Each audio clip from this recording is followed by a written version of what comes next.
l'amour. C'est quoi l'amour?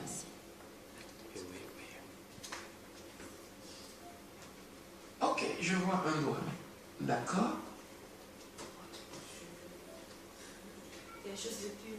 Quelque chose de pur. D'accord. Donc l'amour est qualifié de pureté. Amen. Ok. L'amour. On a déjà introduit ce terme. Amen. Vous vous en souvenez? Oui, oui. On l'a déjà introduit. Oui. Amen. Amen. On l'a déjà introduit. Amen. Amen. Comment est-ce qu'on l'a défini? Parce que j'ai parlé de plusieurs types d'amour. Vous vous en souvenez? Parce que le mot amour en lui-même, il contient tout genre d'amour. Vous voyez? Et quand on va étudier ce terme, on verra que il y a, par exemple, Eros. Ok, c'est un terme pour amour aussi. Le terme, c'est aussi un terme grec pour amour, n'est-ce pas? Vous voyez? Et quand j'en parlais justement, j'ai montré du doigt la jeunesse. Et j'ai dit, voici ce qui tue la jeunesse. Amen. Eros. Ça voudrait dire que notre génération est poussée à ce type d'amour. Okay? De sorte que, à 15 ans, quand tu n'as pas de petite amie ou petit ami, tu n'es pas normal. Et ça, c'est la génération. Donc, c'est la plaie de la jeunesse, le mal de la jeunesse. Donc, on est poussé à prouver notre, entre guillemets, maturité. J'ai 15 ans. Et à cet âge, on commence à mal parler aux parents. Et même parce qu'on veut s'affirmer. Gloire à Dieu. Vous me suivez ou pas? Est-ce que vous me suivez? Est-ce que c'est vrai? Amen. Donc ça, c'est défini comme Eros. D'où elle a dit, amour pour elle, c'est quelque chose de pur. Quelque chose de pur. On va essayer de parler d'un certain terme. Un terme. Le terme que Jésus allait introduire. Et dans sa génération, il a introduit un terme. Un terme pour amour. La Bible dit que il parla à Pierre après sa résurrection. Pierre, est-ce que tu m'aimes? Et, vous voyez, dans notre version, dans notre traduction en français, nous allons voir le mot aimé par Jésus comme un terme ordinaire. En d'autres termes, est-ce que tu m'aimes? Pour nous, nous ne voyons rien de plus. Pierre va lui dire, oui, je t'aime. C'est le même mot. Aime, aime, aimer, aimer. C'est la traduction française. Mais en grec, deux termes différents qui seront utilisés là. Jésus va utiliser le terme agapé. Amen. Et cependant, Pierre va utiliser un autre terme. Un autre terme pour amour. Philéa. C'est le terme pour amour. Mais amour du type donnant-donnant. Donnant-donnant. Amour du type. Écoute, tu m'as invité à ton anniversaire, je t'envoie un cadeau. Quand je t'inviterai à mon anniversaire, tu m'enverras aussi un cadeau. C'est l'amour fraternel. Ça veut dire un entretien. On entretient notre relation. D'accord? Pourquoi? Pourquoi est-ce que les choses seront ici? Parce que Pierre n'arrivait pas à concevoir finalement ce niveau d'amour où on puisse donner sans rien attendre en retour. Gloire à Dieu. On l'a introduit. Vous vous en souvenez? Comme agapé. On a parlé de plusieurs types d'amour, donc je ne vais pas rentrer dans les détails. On va progresser là-dessus et peut-être qu'on va finir. Amen. Sur un mois, donc sur 4 dimanches, 3 dimanches, nous allons parler de l'amour en profondeur. Vous voyez? Parler de l'amour, c'est parler du secret de la prospérité, du secret de la richesse. Il n'y a pas de percée sans ce cœur. Vous voyez? Plusieurs vont essayer d'amasser des biens un peu partout. C'est un peu comme Jésus le dit concernant justement cet homme-là qui était devenu riche. Pourquoi? Il était devenu riche. Ses champs ont porté. Il est devenu très très riche. Alors il dira à son âme, mon âme, réjouis-toi, repose-toi, mange, dors. Et Dieu dira, ce soir même, ta vie te sera renouvelée. Pourquoi?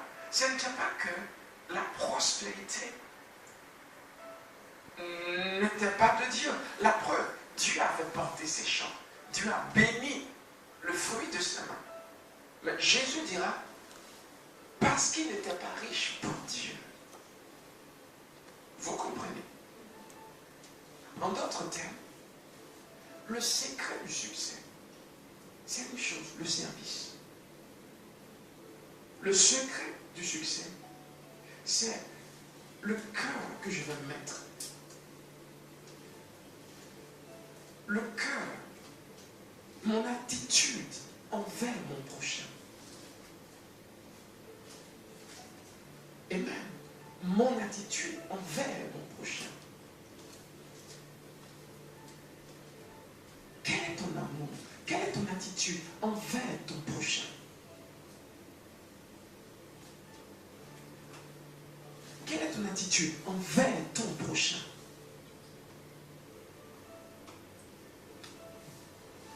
Ok, je suis en train d'introduire quelque chose. Je veux être prospère, je veux être grand. Oui.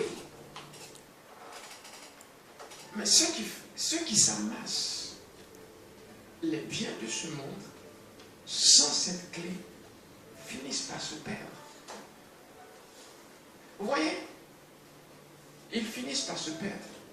Pourquoi? Parce qu'en réalité, ils sont pauvres. Je dis ils sont pauvres.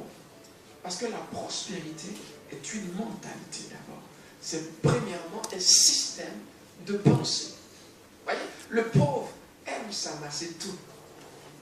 Mettez 5 pommes ou 5, je ne sais quoi.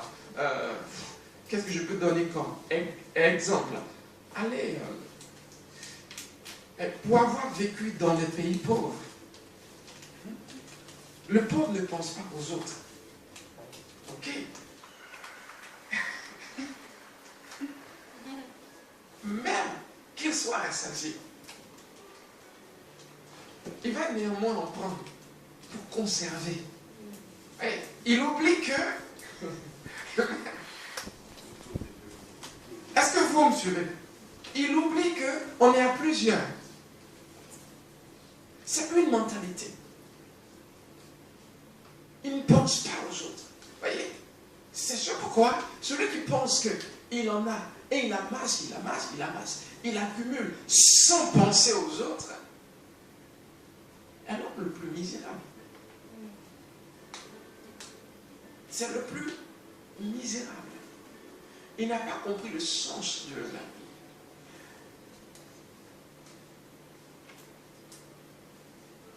Le secret, c'est l'amour. L'amour, c'est mon cœur. L'expression de mon cœur à l'égard de Dieu. Et même, c'est un peu simple, hein? L'expression de mon cœur à l'égard de Dieu. Ça, c'est trop facile. Tout le monde aime Dieu. Mais ça ne suffit pas. Vous voyez, l'amour que j'ai pour Dieu va se démontrer par une relation pure envers mon prochain. Vous voyez? Pourquoi? Parce que si je peux aimer Dieu que je ne vois pas, qu'en est-il alors de mon prochain que je vois, avec qui je vis? Je dis que j'aime Dieu que je ne vois pas. Qu'en est-il de mon prochain avec qui je vis? Vous comprenez? Très souvent, certains vont se réclamer de Dieu. Ils aiment Dieu plus que tout. Et Jésus dira, certains même vous égorgeront, pensant rendre service à Dieu. Vous me suivez? J'aime Dieu. Et cependant, toi, être humain, ta vie ne compte pas. Tu as faim, mais ce n'est pas grave. Tu es dans le besoin, mais ce n'est pas grave. Je garde mon standard tant que j'aime Dieu. Non. Est-ce que vous me suivez? La vraie religion, alléluia. J'ai dit la vraie religion parce que c'est le terme que Jacques utilise. D'accord? Nous ne sommes pas dans une religion. Même si dans le christianisme, il y a de la religion. Et même, c'est très très important. Notre amour, notre expression, notre réaction face au monde qui nous entoure. Ma réaction, ma réponse face au monde qui m'entoure. Comment est-ce que je réponds? Vous voyez, certains sont poussés seulement à vouloir exploiter. Je vais tirer le meilleur, le maximum de l'autre. Vous me suivez? Vous n'avez jamais eu ce genre d'amitié? Vous me suivez? C'est seulement ce qui est dans ta poche qui est bon à dépenser. L'autre ne sort jamais rien de sa poche. Vous n'avez jamais eu ce genre d'amitié? Des gens avec qui on marche. Et puis, ouais, c'est normal. Nous étions ensemble depuis 10 heures du matin. Il est 12h30. On a faim. Amen. On va manger. Mais c'est toujours moi qui propose. Tu ne proposes jamais. Pourquoi? Amen. Est-ce que vous me suivez? Il y en a qui ne proposent pas parce qu'ils n'en ont pas. Il y en a qui ne proposent pas parce qu'ils se pensent être plus intelligents. Vous me suivez? Ce qui à eux est bien quand c'est dans leur bouche. Vous me suivez? Ce sont des traits révélateurs. Amen. Ça dit à peu près là où vous en êtes. Des traits révélateurs. C'est ce pourquoi l'avarice sera qualifiée d'idolâtrie. Cupidité, idolâtrie. On parle de l'amour de l'argent. Vous voyez? L'amour de l'argent n'a rien à voir avec la prospérité. C'est deux thèmes différents. Nous ne sommes pas de ceux qui cherchent à s'enrichir. Amen. On est surpris par la richesse. Est-ce que vous m'entendez? C'est Dieu qui enrichit. Je vous l'ai dit, n'est-ce pas? Il donne la puissance pour devenir riche. Ceux qui cherchent à s'enrichir, c'est une autre mentalité. J'utilise les termes que la Bible utilise. C'est une autre mentalité, une autre façon d'approcher les choses. On a parlé de la motivation. On a parlé de non-réponse à la misère des autres. Non-réponse à l'ignorance des autres. Nous devons être des acteurs. C'est ce pourquoi j'élève des gens qui ont un grand avenir. Amen. Gloire à Dieu. C'est ce pourquoi le discours que je vous donne, je le mesure toujours. Oh, parce qu'il n'est pas fait pour des gens qui ne veulent jamais rien être dans le monde. Je donne un discours à ceux qui veulent être grands. Amen. Grands. Ceux qui veulent réussir. Pas à une échelle commune. Devenez riches, prospères. Pour aider les autres. Amen. Pour aider les autres. Plusieurs ont besoin de votre manifestation. Vous commencez à se reposer de la misère. Vous m'entendez? Plusieurs attendent que vous puissiez vous manifester. Plusieurs attendent que tu réussisses pour pouvoir commencer à profiter de la vie. Plusieurs attendent, plusieurs comptent sur ton succès, sur ta prospérité. C'est ce pourquoi tu es dans l'obligation de te lever et d'être quelqu'un. Amen. Amen. Est-ce que vous m'entendez? Tu es dans l'obligation d'être quelqu'un. Vous savez, quand un maître comme Jésus meurt, c'est un honneur de préparer la tombe d'un tel homme. C'est un honneur. Vous voyez, dans le temps, quand une telle personnalité mourait, il y avait un ministère qui était fait autour de son corps. Vous lirez la Bible et vous verrez un certain Joseph d'Arimathie. Un certain Joseph. Pourquoi est-ce que lui a pu avoir accès au corps de Jésus alors que ses disciples étaient dispersés à cause de la peur? Parce qu'il avait certainement une certaine influence. Parce qu'il n'était pas pauvre. Vous me suivez? Alors cette bénédiction qui était réservée aux disciples, quelqu'un d'autre a pu y avoir accès. Quelqu'un qui n'était pas proche en plus. D'où venait cette tombe? Ce n'est pas une tombe qui a été ramassée quelque part. Étudiez bien. Je ne veux pas me détourner de notre thème.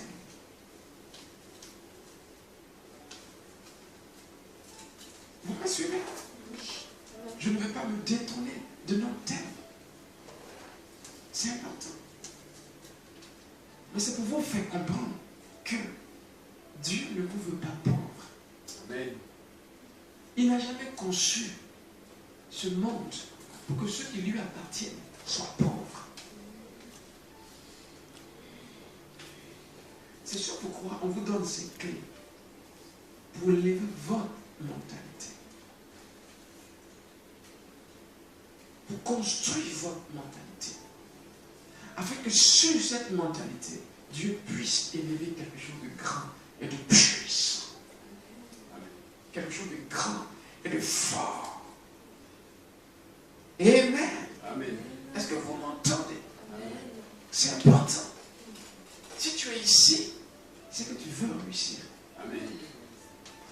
Si tu es ici, c'est que tu veux être grand.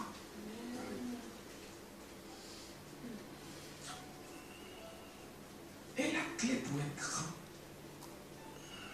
c'est l'amour. L'amour, c'est la clé pour être grand. Pourquoi veux-tu être grand? Vous voyez, apprenez à mesurer votre motivation. Pourquoi est-ce que je veux être grand finalement? Pourquoi est-ce que je veux être grand? Pourquoi est-ce que tu veux avoir de l'influence? On n'écoute pas les pauvres. C'est la Bible qui le prouve.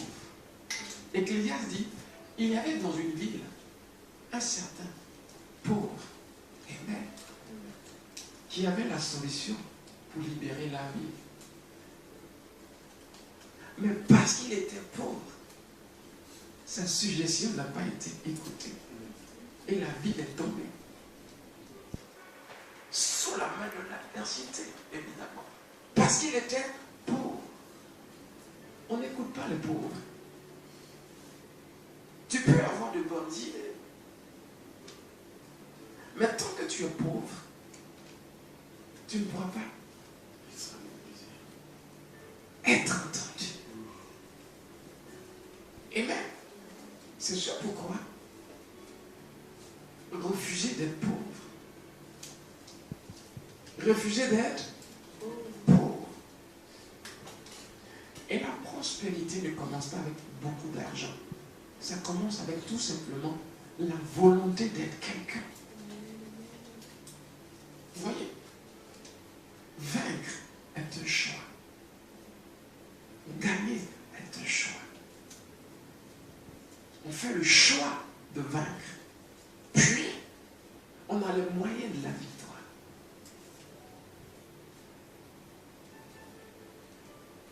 On accepte de payer un certain prix.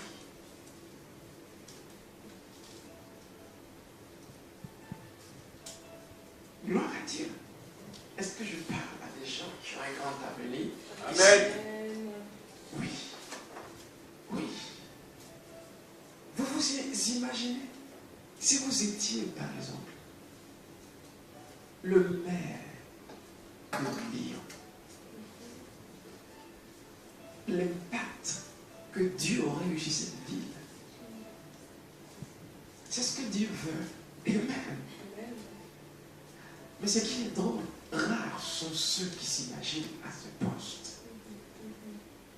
On a du mal à s'imaginer en train d'influencer positivement la vie.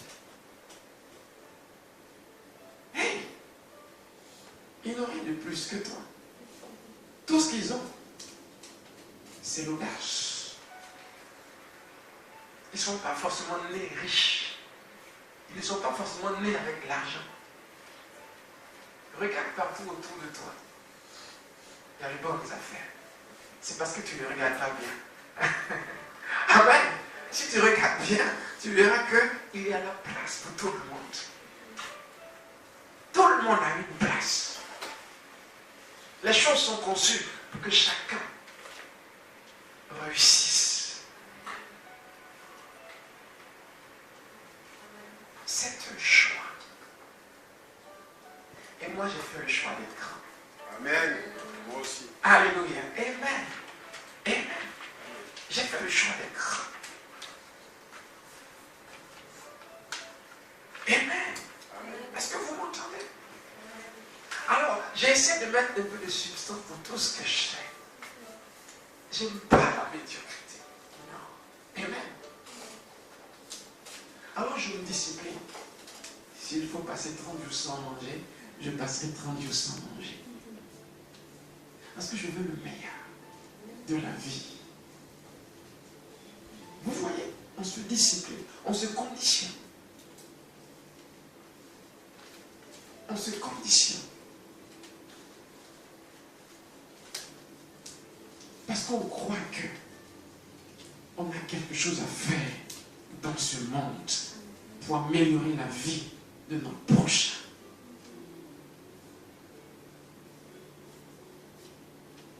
Gloire à Dieu. Vous voyez, ce n'est pas pour rien. La Bible dit dans le livre